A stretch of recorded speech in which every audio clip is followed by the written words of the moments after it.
on the last material that we covered. So what did we stop at last time? Diffusion and osmosis, right? Diffusion, on the next slide. Yeah, diffusion and osmosis. So when you're studying, study up to diffusion and osmosis. All right. The slides that we're covering today will not be on the exam because I want you to have enough time to really review them and to learn them. Okay. So we'll just have this on our next exam. It'll carry over. Let's see. What else is it I want to mention? Remember, yes. For the Scantron, is it the one with the essay section, or is it just the It's straight the one? long green one that has 50 questions on each side. Yeah, good question. No, I don't have you have the blue book. I have you write directly on the exam, so probably not the blue book. With the exam, when you do get it, you will be able to write all over it, just so you know. I always recommend when you get the exam, go through and circle your answers and then do your Scantron at the end. That way you can change things, you can think about things, so that way you can do your edits if you want. That being said, if you circle B on your exam, but you put a C on the Scantron, which one is your final answer? Scantron, yeah. Scantron always trumps, yeah. I've had students that are like, they get it down between a 50-50 and they go, well, I put a B on the test and a C on the Scantron, so can I get the credit for the B? No, it goes by what's on your Scantron. That's your final answer, all right? So make sure your Scantron's in a good spot before you turn it in. Any other questions? Yes. So would this be on the next exam? Yeah, it'll roll over to the next exam. I mean, it's up to you guys. It's 20 slides or 20, 25 slides. It's up to you. I mean, I can squish it on this one, or we can roll it over. What do you all want? Roll it over. You want to squish it? How many want to squish it? Look at you. Like three of you cowering group. How many want to roll it? What means squish it? Huh? What means squish it? Squish it means that it's going to be on the exam. How many questions? All of a sudden, yes. Squish it means it's going to be on the exam on Wednesday. Yeah. We're kind of fast. My feeling, when I was a student, I like to have a weekend to digest. So I'm like, we're doing good time-wise, so we get a weekend to digest. Exactly, just like some bacteria. We have to digest. Every time it's going to take a little while. All right. Any other questions? Yeah, so starting with this slide, Yep, so Not this on slide, you can put a Wednesdays. big star on it and say next exam. So this will be on the next exam. thank you. You got it. Any other questions? Yeah. About how many questions? Just kidding. I cannot tell you how many emails I have. How many questions are you going to put on the exam? I'll be honest, I'm still writing it. Probably about 45 questions. A lot of those will be multiple choice. A lot of those will be true and false. So I would say probably about, 65 to 70% of the test might be true, false, multiple choice, matching, things you can bubble on Scantron. And then the rest of it will be short answer, fill in the blanks, compare, contrast, things that you can do pretty easily. Again, there's not any 25-pointer essays in this class. I just don't do that. I mentioned before that I had that heartbreak where I did this really great essay, but I misread the question and I lost 25 points. Actually, the instructor gave me 2 points because he was so sorry. It was so well written. He was like, so well written. If that had been what I was asking, it would work. But I misread it. And that's another thing to bring up. One of the biggest reasons people miss points on my exams is their hurrying. Take your time and read the questions. I purposely make it so that you have to slow down and read the questions. If you're just trying to skim them, you will miss information. You have plenty of time. You have a full hour. I don't write this exam to take that full hour. Okay? So you have plenty of time. Don't panic. Don't feel like you have to rush. Read the questions, make sure you understand them. If you don't understand a question, come up and see me. Alright? I can't give you the answer, but you might be like, I just don't know what this word is or something like that, and I can help you if I can. Now, if it's something that says what is pathogenicity, no, I can't tell you what that word is, because that would be the answer.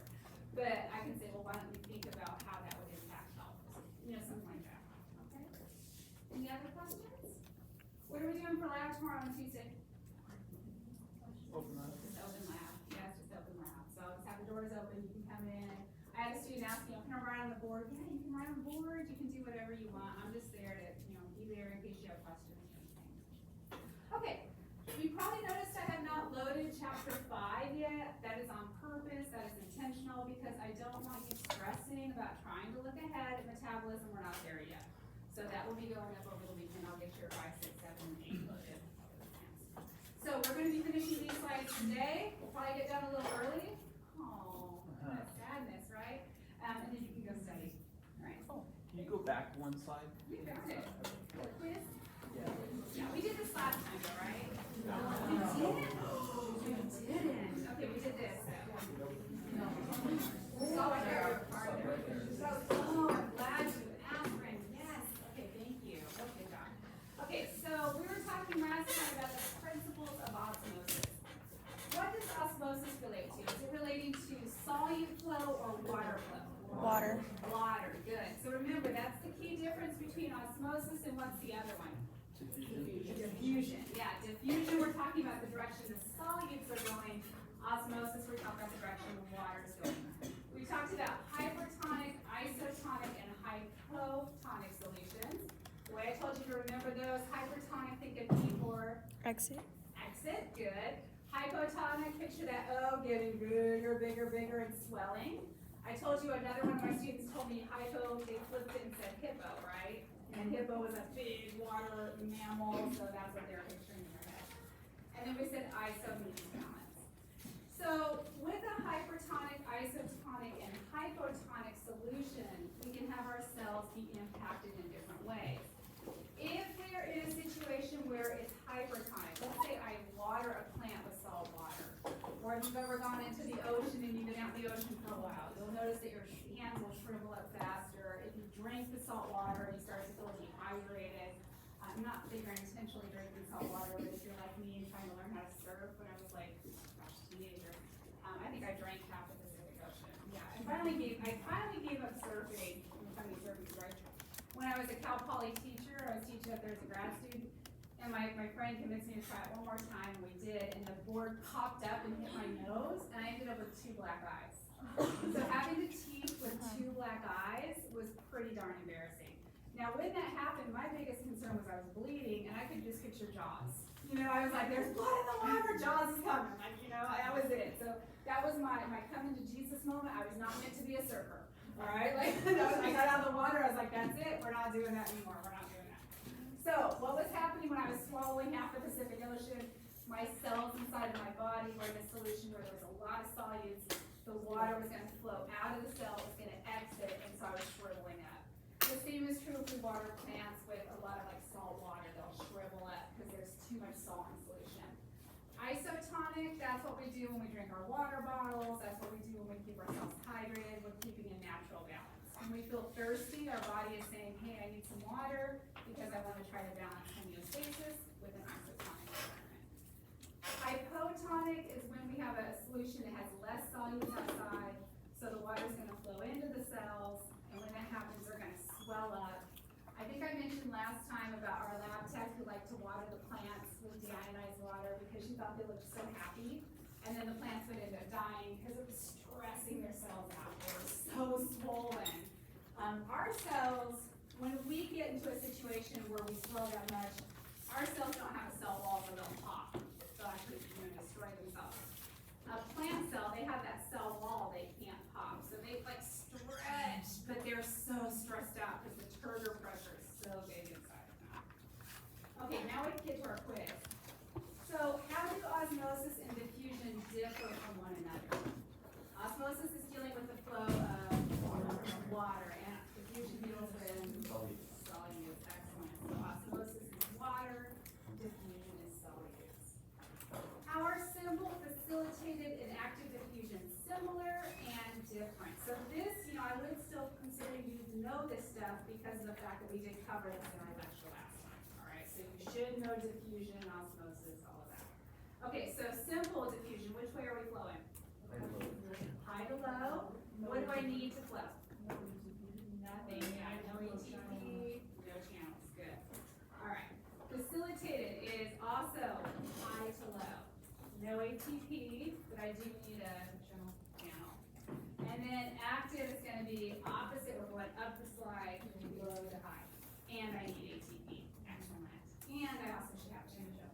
Yeah, so I need, yes, I need lots of help.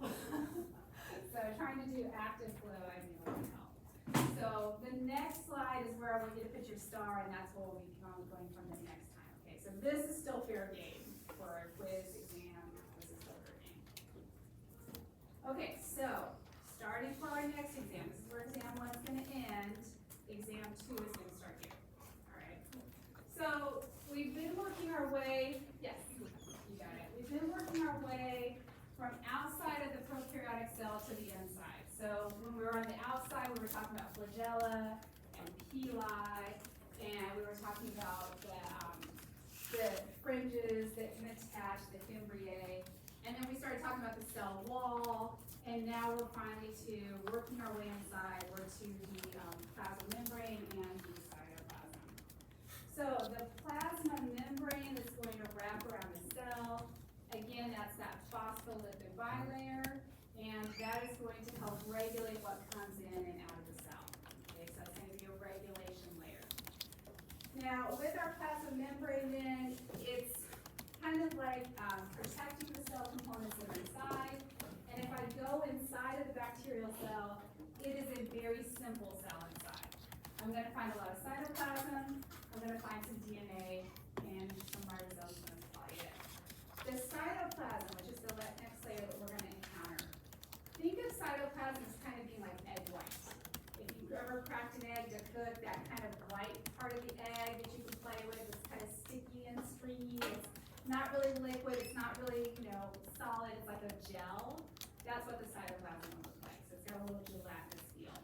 It's about 80% water, but there are proteins, fats, carbs mixed in.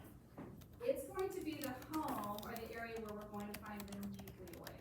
So remember, the nucleoid is going to be where we have our DNA. It's also going to be where we find the ribosomes. And it's going to be where we find any inclusions. Inclusions are special little compartments that bacteria can have. So let's start with the nucleoid. Nucleoids tend to be very small in bacteria. They tend to be circular.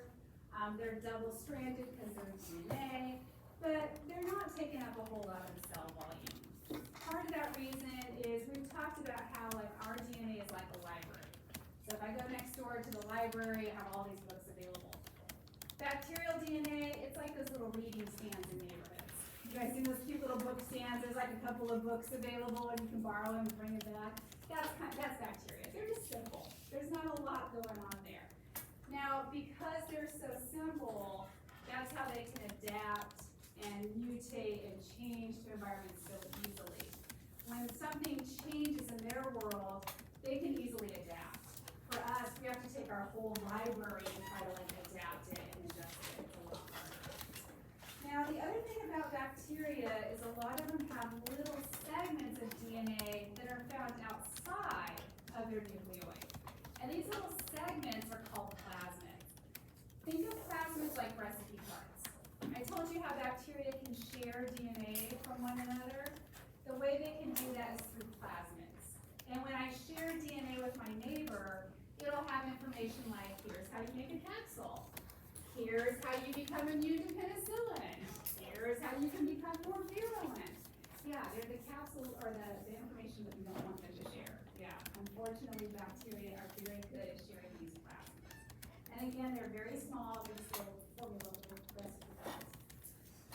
Now, inside of a bacterial cell, we're also going to find ribosomes. So ribosomes, as we've learned in our other classes, are going to be where we're going to be making our proteins. So we mentioned before, DNA is the library that has all the information. The ribosomes are doing the work that the DNA tells them to do, and then we have the interpreter in between. Who is the interpreter that was the bilingual interpreter? RNA, good. So our bacteria cells, just like our cells, have ribosomes, and these ribosomes are where we're going to make proteins. Now, the nice thing about their ribosomes is they are different than ours. So we're going to find out that their chemical structure is different. And the reason that that's helpful for us is because of the fact that it allows us to target their ribosomes. So we can actually target their ribosomes for destruction. That is great because an antibiotic that takes out ribosomes is gonna take out gram positives and gram negatives. That's what we talked about last time, broad spectrum antibiotics. And I can target their ribosomes because of the fact that they are not similar to mine. Now, I do have a typo on here, I just noticed that in the highlighted yellow I have reads rRNA. Is that supposed to be rRNA? What should that be? mRNA. Yeah, it should be mRNA, the messenger RNA. So I do apologize for that. Please cross out rRNA and put mRNA. It should be messenger RNA. Now, with this, their ribosomes are smaller than ours, and the way that ribosomes are measured is not in a normal type of unit you might have heard of before. It's in a Swedish unit called a Svedberg. Why do you love that name? It's a Svedberg unit. I love that. The Svedberg unit basically measures settling time. So if I take a cell and I lyse it and then I spin it, I'm going to measure how long it takes for the components of the cell to come out of being in a solution and settling on the bottom. That's the Svedberg unit. It's the settling time. Okay. Now the reason I point this out is because we're going to see some math on the next slide that if you look at it is going to make your head hurt unless you understand the principle of Svedberg's not being accumulation but rather settling. Okay, so we'll see this. So here's the prokaryotic ribosome.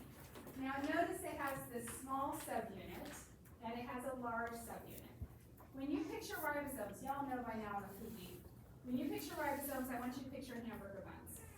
Okay, you know the top of the hamburger bun's bigger and the bottom's a little smaller. That's what's going on here. So we have one part that's bigger, one part that's smaller. I normally have my ribosomes existing and the hamburger buns are separated. The top is near the bottom, all right? But they're not together. When mRNA shows up, my hamburger bun comes together. And the meat in the middle is the mRNA. Okay, so if you kind of picture it that way, like I said, I like food analogies, that makes it a little easier. So the way this works then, if we look at their ribosomes, we see that we have this large subunit, which is a 50S subunit. But again, the S stands for Svedberg, which means when I'm looking at the top of the hamburger bun, that's its settling time. And when I look at the bottom of the settling time, or the bottom of the hamburger bun, its settling time is 30S, 30 Svedbergs. Now this is where it gets weird. If I was to look at this mathematically, what would I want to say my total ribosome was? 80. Yeah, because we want to add it. It's not. When we have the ribosomes attached together as a full hamburger bun, their settling time ends up being a 70 Svedberg. So this is where it's like new math. Have y'all ever done the new math yet? If you have kids, put your seatbelts on. It's crazy. I told my daughter I gave up when she brought home homework that said subtraction with addition. I was done. I was like, those are two opposing forces. I can't do this. Yeah, we're not carrying ones anymore. They're drawing boxes on the side. I made my head hurt. I was like, I started getting gray hairs. I was like, I can't do this. She knows the old school way because that's the way mom teaches. Okay, so my 50 and my 30, they're not adding. It's not addition. Instead, remember, this 70S that's going here is the amount of time it takes to settle. Okay, so it's not adding, it's a settling. Yeah, I know it's weird, but if I put my hamburger bun together, it's going to take 70 Svedbergs to settle out. If I have just the top, it takes 50. Just the bottom takes 30. It's just the way it is. Now, because they have this 50 and 30, it makes it so that their ribosome structure and overall size is different than ours. We have 80S, so these would be our prokaryotes here. And this would be our eukaryotes. And we have an 80S, and so if you take the top part of our bun, that's a 60S, it's bigger, more robust. If you take the bottom part of our bun, it's a 40S. Now, of course, addition-wise, we look at that and go, oh, it must be 100. No, when we put our hamburger bun together, it takes 80 Svedbergs to settle out, okay? So, because of these differences, I was able to target their proteins because they're different enough from ours. So, if I send in a drug, I can send in that drug to be targeted for a 30S or a 50S or even a 70S. but it's gonna go right past ours because we're not the right shape and we don't have the right physiology that it's looking for the biochemistry. So this is great. This is a way that I can target bacteria in an easy way. So if I take out their proteins, is that gonna affect them? Yeah, they need proteins for cell walls. They need proteins for enzymes. They need proteins for metabolism. If I'm wiping out their proteins, that cell is stuck. And it's not gonna be able to do anything else. It's gonna die and fall apart. Now, we also mentioned in lab about structural stains with endospores, and we mentioned them also in chapter 3. Sometimes when bacteria get exposed to an environment that's not healthy, let's say they are stressed, they're aged, if they detect the antibiotics are nearby, if they have enough time, they'll try to go this route. But this route takes a little time, so we usually don't have time unless they were already starting the process. But if I'm trying to kill bacteria, one of the things I have to watch for is endospores. So bacteria, remember, can create these endospores that protects their DNA. Think of it almost like an escape pod. It basically preserves who they are, and then they can go into this dormant stage until their environment becomes favorable again. As soon as they're in a good environment, they can hatch out and start growing. I would love that. I mean, how cool would that be if we could fast forward certain parts of our life, right? Like, oh, it's stressful. Like right now, y'all are in stressful college. Like, go into an endospore and then wake up as a professional. Wouldn't that be the best? That'd be awesome, right? So that's basically what they're doing. They're kind of getting through hard times by going through this escapism. The big genre that we worry about with endospores that are pathogens are Bacillus, Clostridium, and Mycobacterium. Those are the big ones. What shape are all of those? Rod. They're all rod shaped. They're all Bacillus shaped. And how do I know that? Because only Bacillus have endospores. Because only Bacillus can make endospores. Not Bacillus the genus, but Bacillus the shape. Alright? So if I ask you something like that, you should know that because we did talk about that in chapter 3. Now, with this then, when a cell starts to get stressed, it's going to have a signal from its DNA that says, you know what? It's getting bad around here. It's time for us to, whoop, let's vacate. We're out of here. So what's going to happen is its DNA is going to tell the cell, life isn't good. It's time to make an endospore. And we're going to call this the sporulation process. They're going to start growing their spore. Now they're going to go from a vegetative cell into a, what did we learn they were called in lab? Sporangium. Excellent. When they have these spores inside, they become sporangium. And then that cell's going to die and leave the endospore behind. Now, when that endospore gets into a good environment, it's going to hatch out. We call that germination. So germination is when the endospore is happy, it starts to grow, we create a new vegetative cell. And remember, in bacteria land, vegetative means happy. Now, a key note, this is not reproduction. I'm not making additional offspring. I am making a clone of only myself. I'm protecting myself, all right? I don't have any changes in the DNA, nothing's changing, nothing's getting passed on to a new generation. I'm the same cell, essentially. I'm just gonna regrow my cell wall, okay? So this the big thing is not reproduction. Here's a picture of the endospore process. So I started to get stressed. I'm gonna create my endospore at the opposite area of my cell. Now, when I say opposite area, that could be central, terminal, or subterminal, okay? It's gonna be away from my nucleoid, okay? That's all I need to know. What's gonna happen is I'm gonna form a very thick peptidoglycan around the endospore. So basically it's making a cell wall around it. And then what's gonna happen is I'll form what's called a spore coat. The spore coat is just basically going to be like a capsule, okay? Very similar. So the rest of the cell is gonna die and deteriorate, and what's left behind is just this really hardy endospore. And like I said, these can live for thousands of years. I don't know if y'all remember, y'all are probably too young, but in 2001 when we had the 9/11 tragedy, we had some issues where people were trying to mail anthrax through the mail. I don't know if you guys saw that. Yes, the terrorists were trying to send anthrax spores to politicians. They didn't understand microbiology, thank goodness. They didn't know how many spores they had to send, so what they were sending was actually not effective. But one of the things that news anchors started to say was, these spores are in the mail, so to be safe, every citizen should microwave their mail before opening it. Well, first of all, it was a good way to find staples.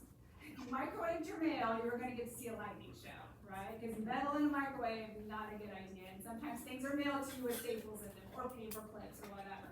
So there were some fires that happened here. And then, really the big story though is a microwave gonna affect an endospore? Yeah. Not at all. These guys, they're used to UV radiation from the light, they're used to radiation of all sorts.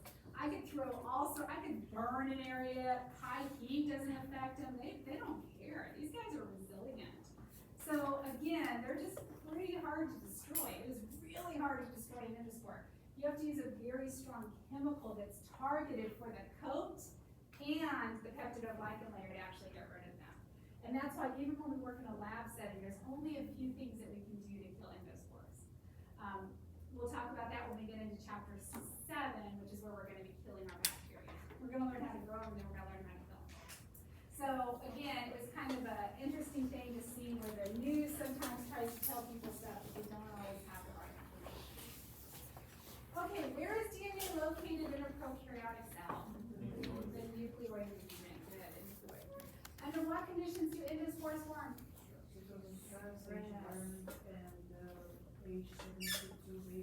Excellent. So age, stress, and poor environment. Yeah, and the reason they form in 72 hours is because they're getting old. Yeah. So age and stress is usually what we look at.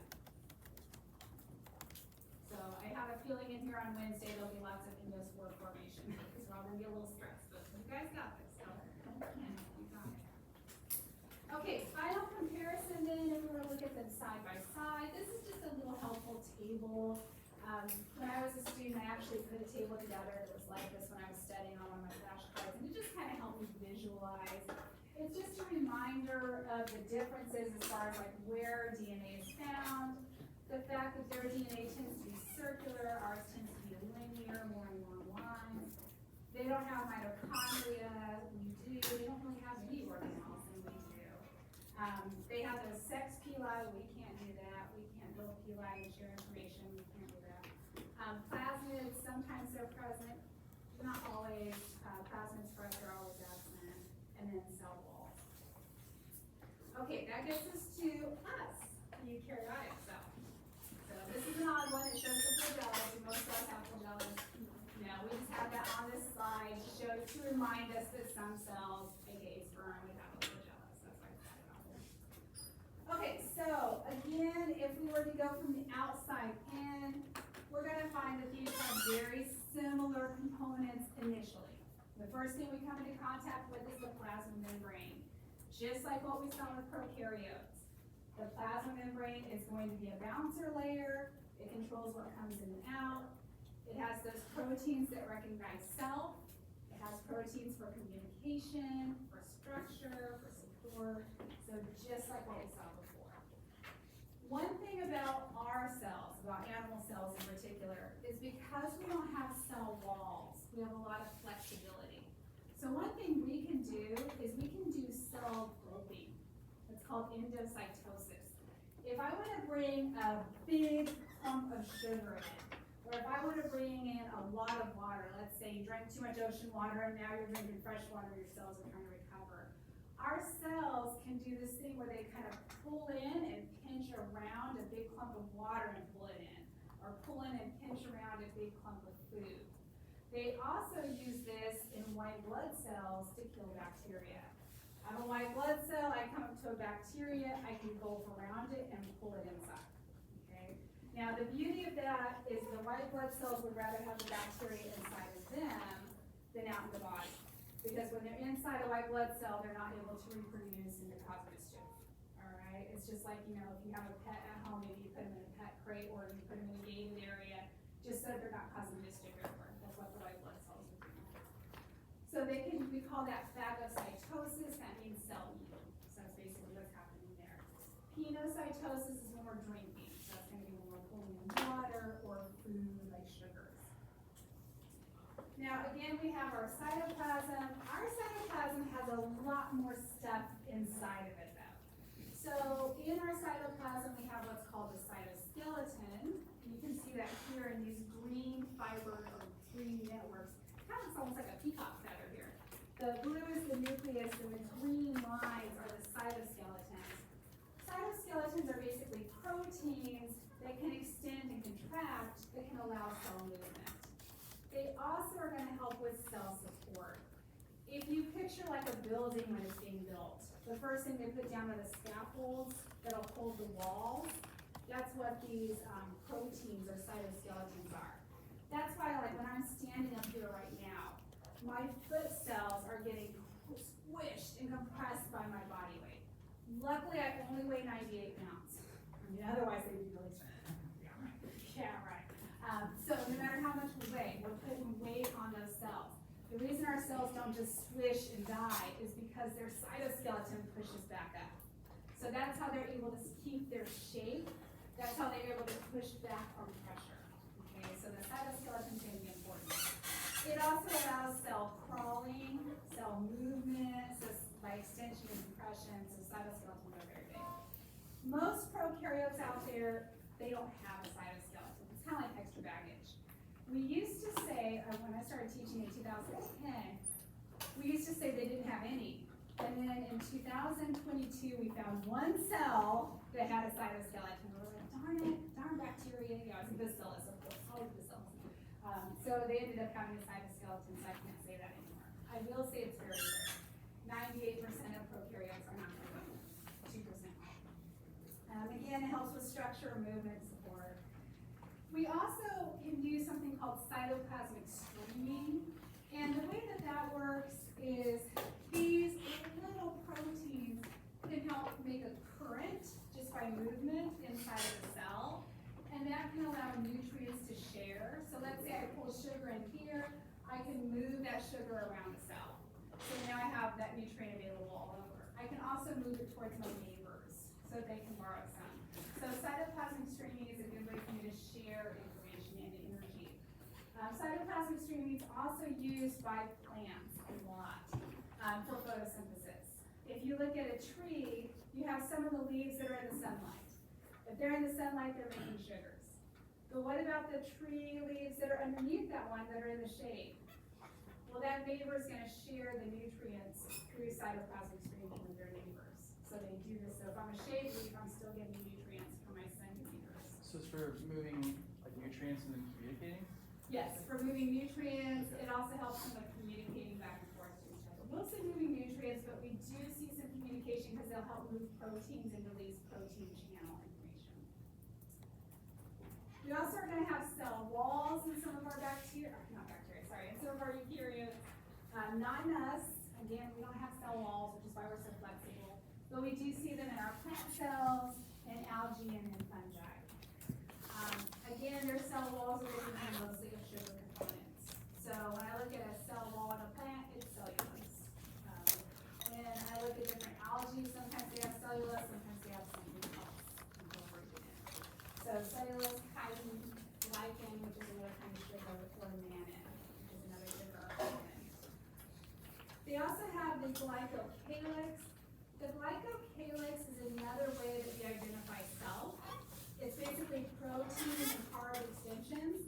And what these do is when they pass each other, they touch and they recognize self patterns or self contact. So we talked before about how proteins on the plasma membrane allow self-identification. The glycocalyx does the same thing.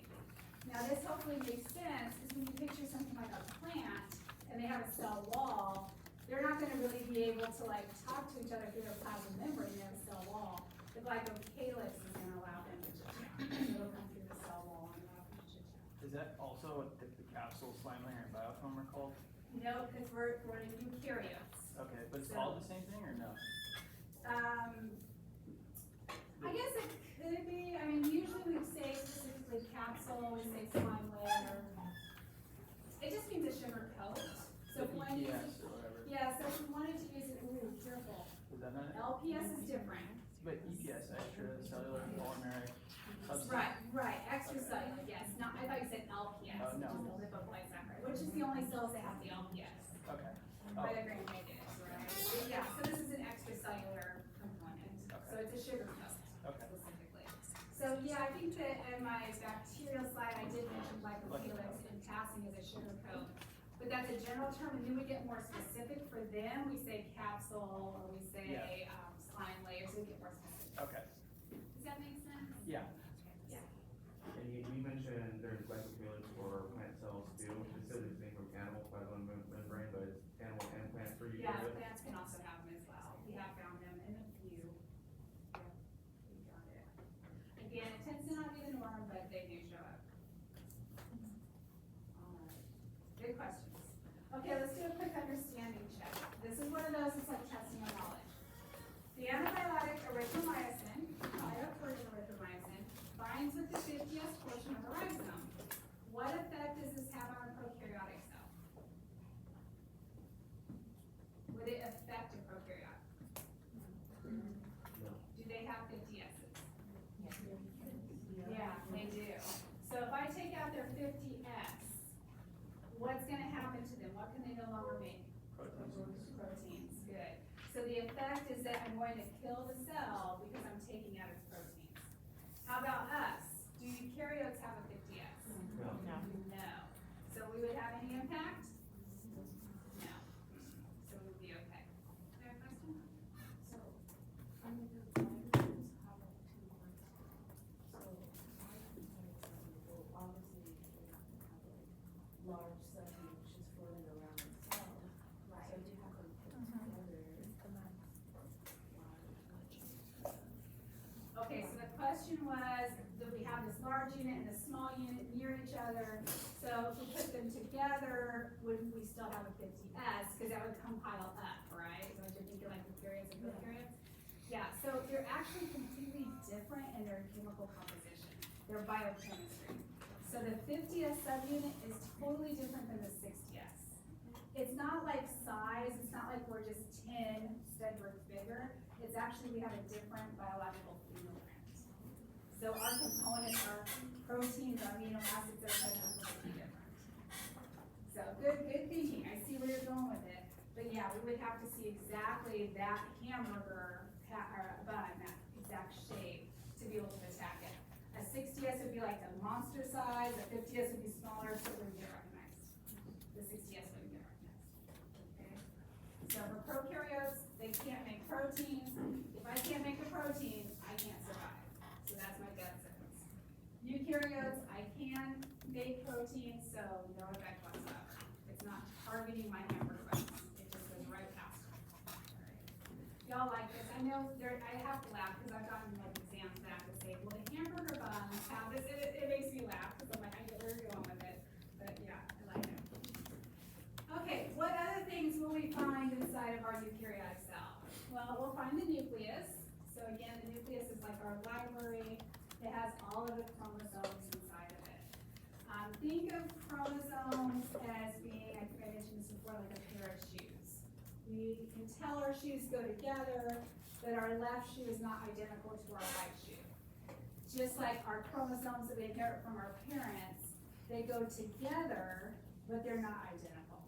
So I'll get eye color from my mom, eye color from my dad. Together they fuse and I'll have my own color, which might be different from them. Same with hair, same with skin, all of those things. Again, with the nucleus, it has all of the library information. The cells will only read the sections that actually contain them. We're gonna also have a complex network called the endoplasmic reticulum. We shorten that to the ER, because that's a lot of words. That's gonna be a transport network. So that's gonna be involved in moving things around the cell and moving things from one cell to another. We have the Golgi complex. That's gonna be involved in membrane formation and secretion. So basically it's gonna be like a packaging center. It's gonna package up stuff we make and help move it out. We have the lysosome. And the lysosome is basically going to be like a trash can in the cell. If we don't want something anymore, we send it to the lysosome. If we want to get rid of waste, it goes to the lysosome.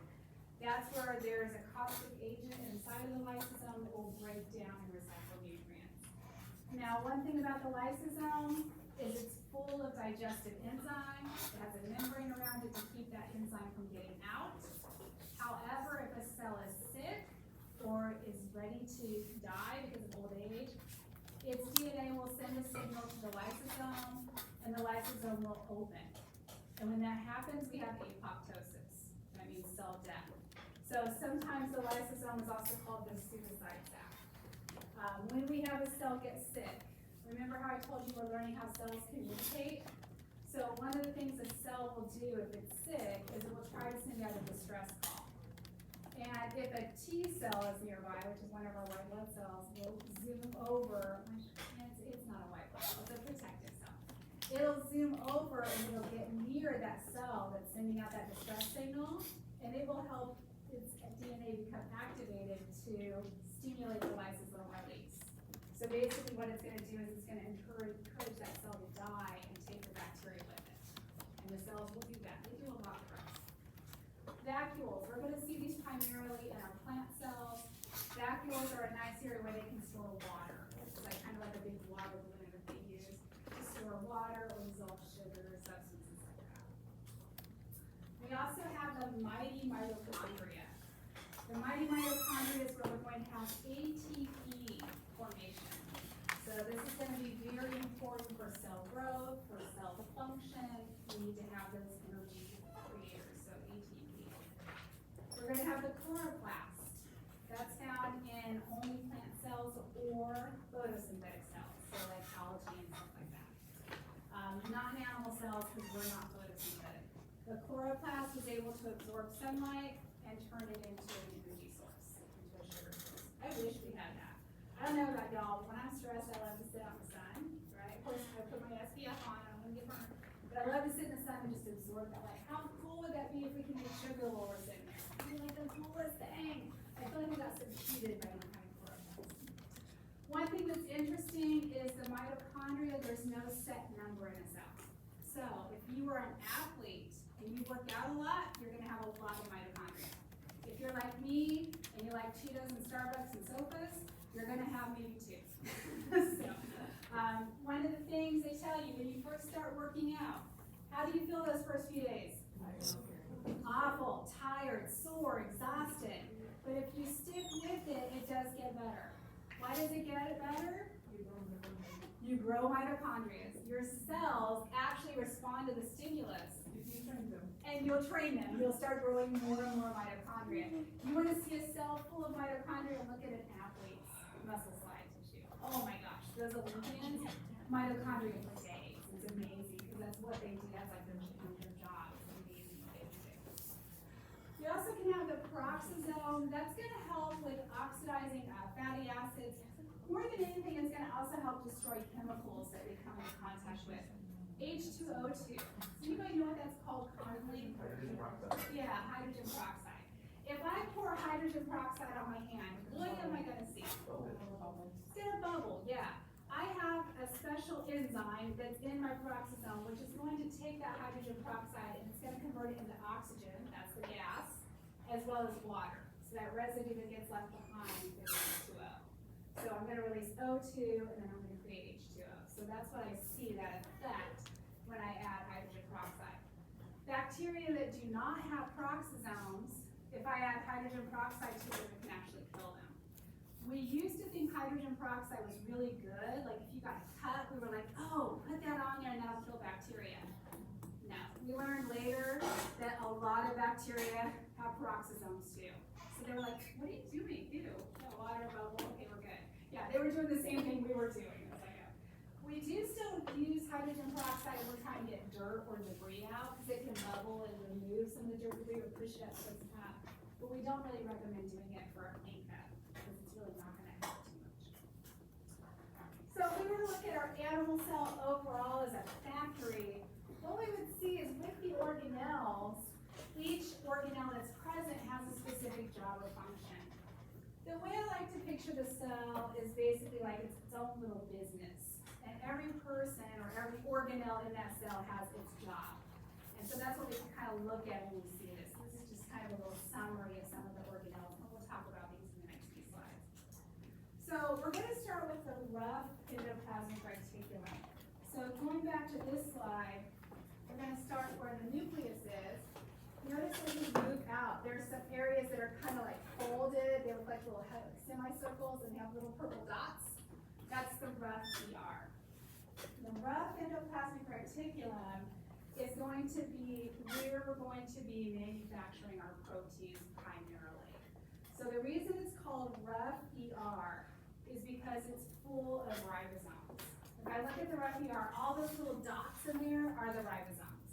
And as we said, ribosomes are where we're going to be making our proteins. So they're going to be reading the mRNA and converting it into a protein. Now we do also have some ribosomes just found naturally in the cytoplasm. So we have some free ribosomes just floating out there that can help with protein formation too.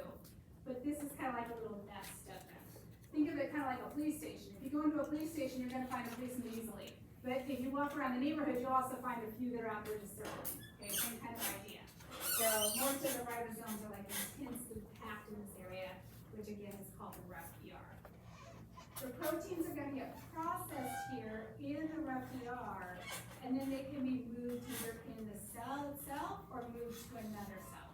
Okay, so we can make protein using that cell, or we can share it with our neighbor.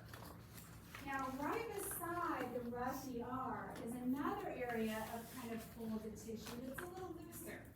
And when we look at it, we don't see all those bumps in there. We call that the smooth ER.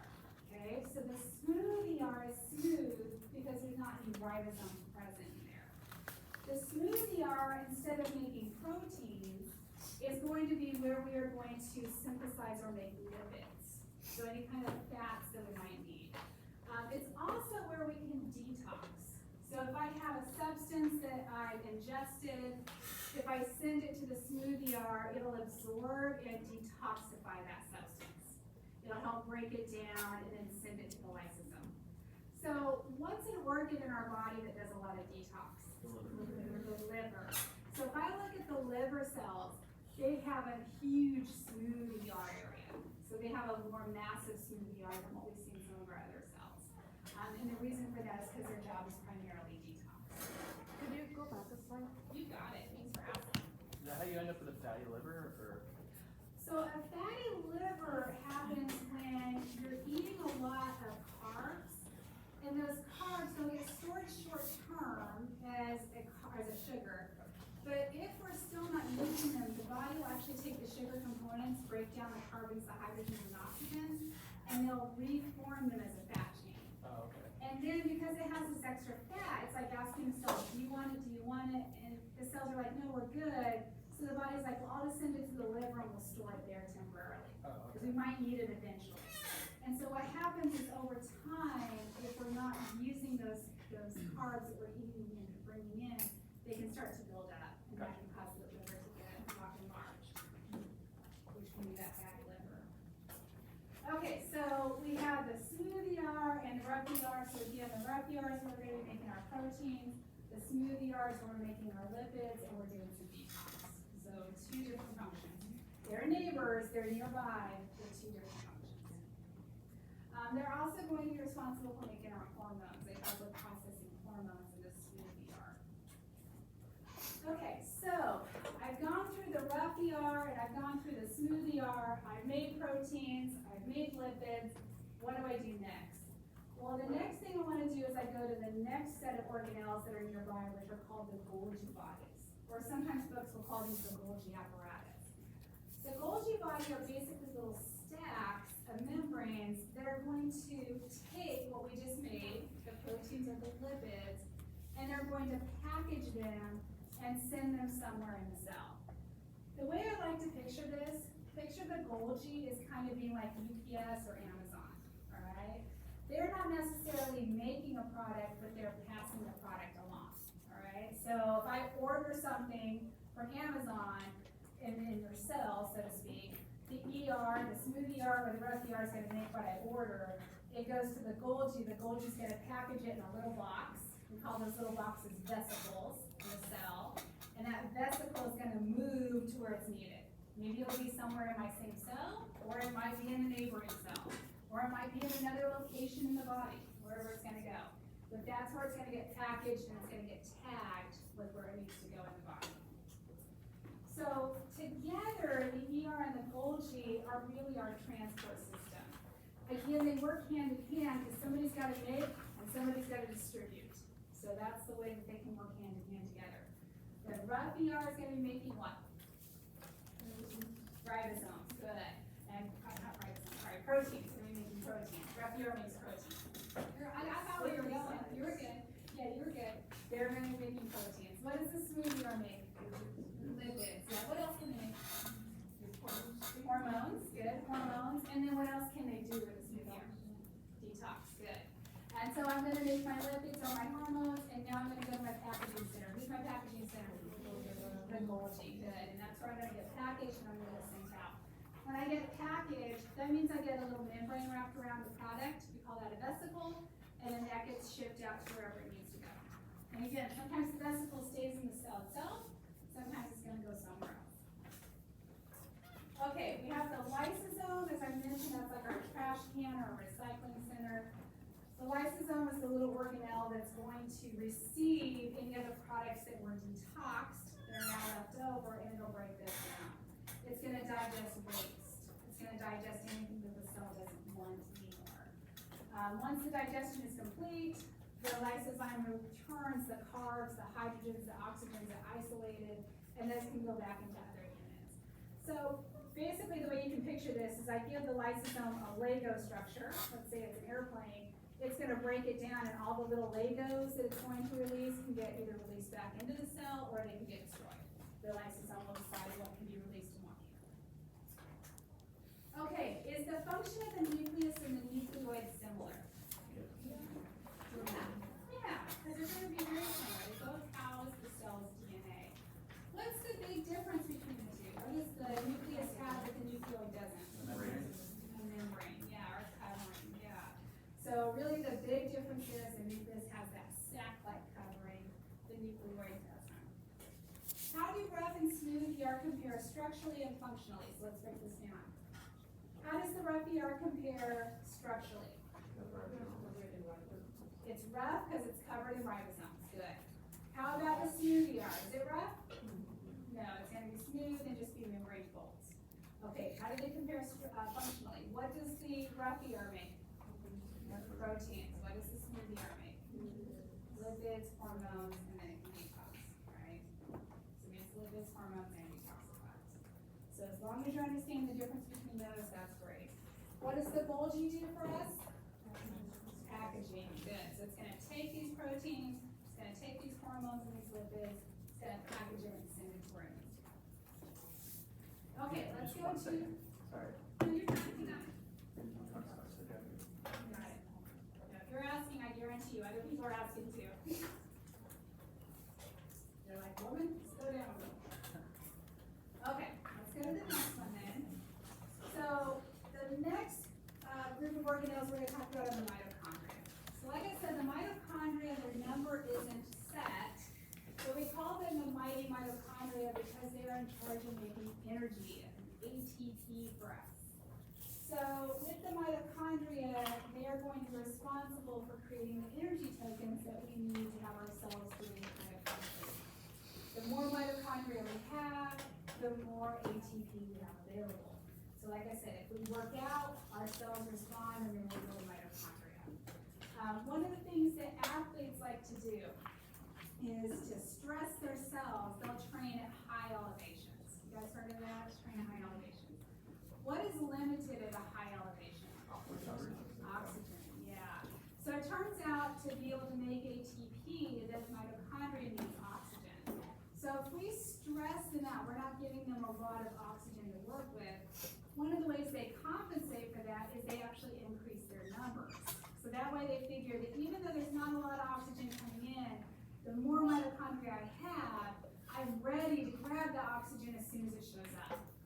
So when I stress myself and I live at a higher elevation, I actually create more mitochondria. This is why athletes will train at those higher elevations and then come back below or go to sea level later on. It's because when they're in the high elevations, they're building mitochondria. This is also why if we coastliners, go up to the Sierras or go to a high elevation, how do we feel that first day? Horrible. We feel a little wonky, right? We can get elevation sickness. This is also why if you've ever watched something like a show on Mount Everest, they show the climbers climbing Mount Everest, and if you look at the people who are visitors, they've got these gas masks on and oxygen being pumped in. You look at the Sherpas, the guides with them, do they have anything on? No, this is their everyday life. They're like horses, whatever, keep it, whatever. Yeah, they don't have anything on. They're out there like, just like in this rough country, but they are adapted to it. So they have tons of mitochondria that help them with the low oxygen. It's really fascinating. So there's been a lot of studies. Red Tape Top is one of the highest lakes. People who are residents there have lots of mitochondria. So it's really interesting to see how our location can affect the mitochondria effect of that. Now, one thing about the mitochondria that was shocking to us that we didn't know until the late 90s is it has its own DNA. What? Yeah. The mitochondria actually will replicate and divide independently of our own nucleus. So that's intriguing. It also has 70S ribosomes. Wait a minute. Eukaryotic cells have 80S. Who has 70S? Prokaryotes. What does this start to sound like that mitochondria might be? A bacteria. Yeah. So, yeah. Does that mean that, well, it's broad spectrum antibiotics, it targets mitochondria? Good question. So, that was something that was so confusing to me. I was like, wait a minute. You just told me mitochondria have 70S, so when I take erythromycin, it should be targeting my mitochondria. It actually doesn't. And the reason it doesn't is because our mitochondria are so embedded in our cells, they're protected. The erythromycin has to be at a high concentration to get to them. By the time it gets in our cell, we detoxify it. We recognize it as a waste product, so we break it down so it never really gets to the mitochondria. Now, sometimes you might have something where if you're taking an antibiotic, you might feel a little tired on it. So there are a few instances where it could decrease the number, but that's extremely rare because we're usually able to detoxify it.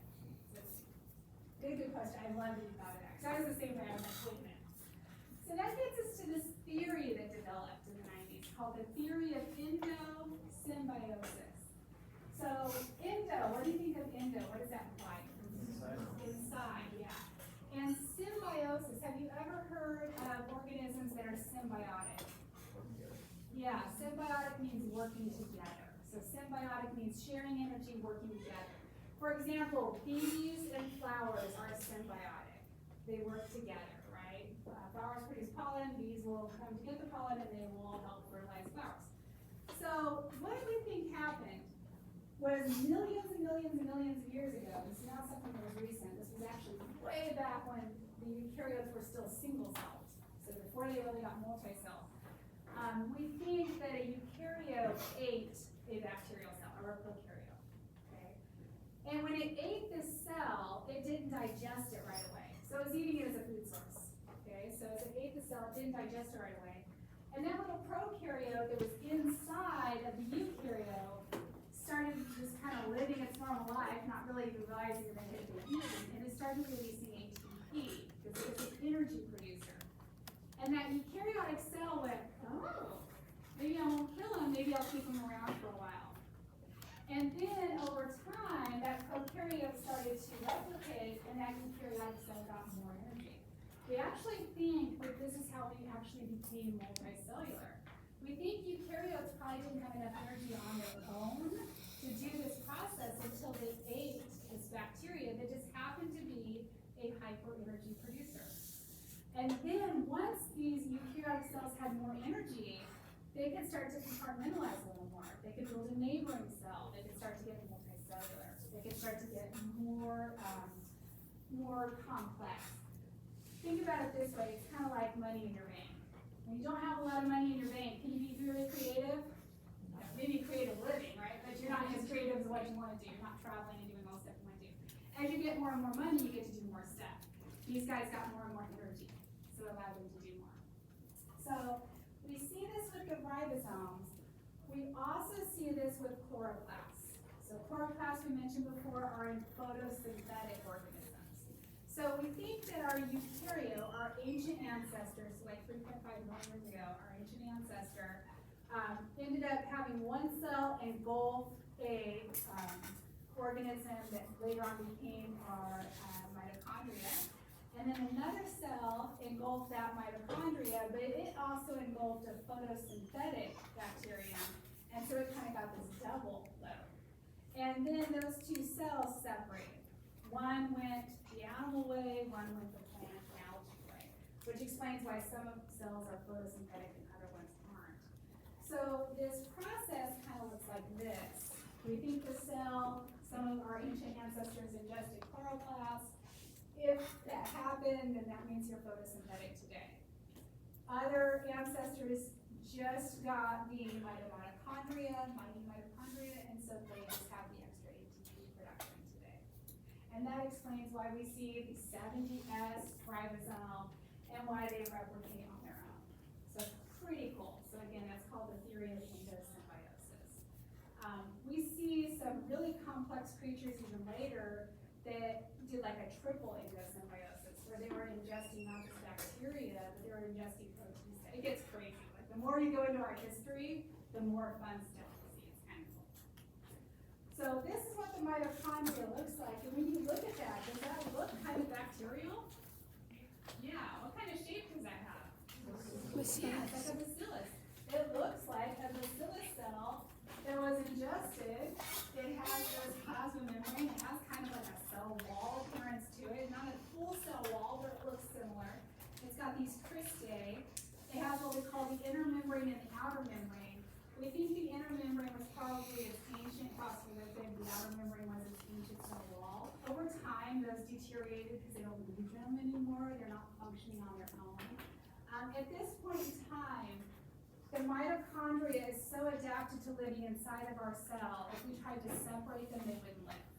So we've done studies where they've taken the mitochondria, they've taken the chloroplast out just to see if it would live like a bacteria, and they couldn't. So they have to be inside of our cells to survive, and our cells need them to survive too. So we've completely become reliant on each other over the million years of our relationship. Yes? Isn't there like studies about mitochondria being linked to your mother? Oh, that's such a good question. I'm glad you brought that up. Yeah, so with the mitochondria, since it's a complex structure and fairly large, it's too big to be carried in flagella or flagellated cells, so it can't be carried in sperm cells. So when we inherit our mitochondria, they call it the Eve theory, it is only passed along the maternal line. So in our cells, all of the mitochondria we have came from our maternal side of the family. So when you look at a sperm cell, no mitochondria. When you look at an egg cell, there's mitochondria inside that are ready to be adapted, which is pretty cool. So this is one of the ways that when you watch like a crime scene show, and they talk about finding like bones in the desert that have been left out there for like 20 years, right? When they take those bones, they try to extract DNA. The DNA they're pulling is the maternal side DNA. It's the side that's actually from the mitochondria. Because there's no tissue, there's nothing that, I can pull a wet sample from. I'm having to go into like the bone cells themselves. So I'll go to the maternal line. Good question. So yeah, so thank your mamas.